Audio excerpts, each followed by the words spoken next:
এখন থেকে আপনার প্রিয় সিরিয়ালগুলো ফ্রিতে দেখুন এক্সক্লুসিভলি শুধুমাত্র সান নেক্সটে। এখনই অ্যাপ ডাউনলোড করুন। গুরুদেব, ওই মেয়েটাকে এই বাড়ি থেকে তাড়িয়ে দেওয়া ছাড়া আর উপায় কি ছিল বলুন তো?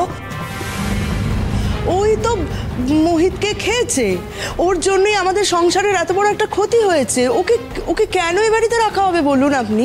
কে কাকে শেষ করেছে তার বিচার করার তোরা কে? হ্যাঁ, কে তোরা?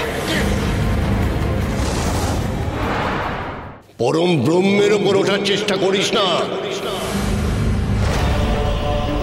আজ ওই মেয়ে বাড়িতে নেই বলেই এই বাড়ির ওপর আমি ভয়ঙ্কর করালো কালো ছায়া দেখতে পাচ্ছি। আমি এই অন্যায় করেছি গুরুদেব। আমার মনে হয়েছিল যে আমার মোহিতের মৃত্যুর জন্য ওই দায়ী। আমি ভেবেছিলাম ওই মেয়ে অলক্ষী, অপয়া। আমি নিজের মুখে ওকে বেরিয়ে যেতে বলেছিলাম। যদি কোনোদিন আমার এই বাড়িতে আসিস, সেদিন তুই আমার মরা মুখ দেখবি। আপনার সামনে মিথ্যে বলার আমার স্পর্ধা নেই। আমি তার সন্তানের মুখ পর্যন্ত দেখিনি। ভুল করেছিস, এক মহা ভুল। গুরুদেব,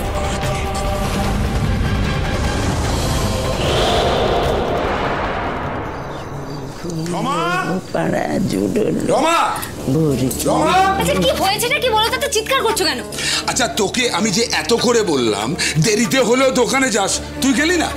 আমি খদ্দের সামলাতে সামলাতে হিমশিম খেয়ে গেলাম। আমি খদ্দের সামলাবো না টাকার হিসেব রাখবো? হ্যাঁ, একা সবকিছু করা সম্ভব? মা আমি তোমাকে বলে রাখলাম যে আমি আর দোকান চালাবো না, তাতে সংসার ভেসে যায়। যাক।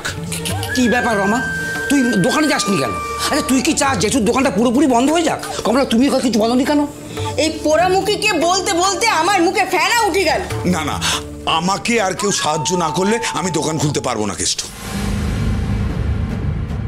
তা কাউকে একটা তো নিয়েই নিতে পারো, তোমার যখন সাহায্যের এতই দরকার। কেন পারবি না? কেন সারাদিন বাড়িতে বসে বসে কি এমন রাজকার্য করে শুনি? দেখো বাবা, সারাদিন ওই সাইকেলের দোকানে অনেক বেটা ছেলেরা আসে, আমার একদম ভালো লাগে না।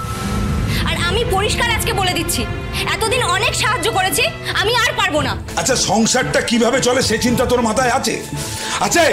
হ্যাঁ, যেতে পারবি না বললেই হলো? খালি বসে বসে খাবি? তোকে আমি কি করতে পারি জানিস? তোকে আমি জেঠুমনি, আমি বলছি তো কাল থেকে আমি তোমার সঙ্গে দোকানে যাব।